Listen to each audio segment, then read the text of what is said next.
Guess who's randomly testing finally, after so long. I'm not gonna freak out about it because I'll be right back. Alright.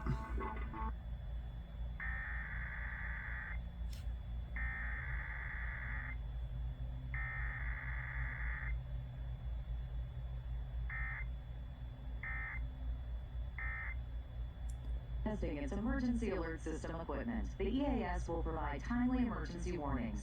This station serves the Pittsburgh extended operational area. This concludes the...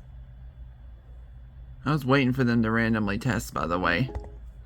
Anyway, there's your KDKA random test, and we'll see him again tomorrow night. So, that's it.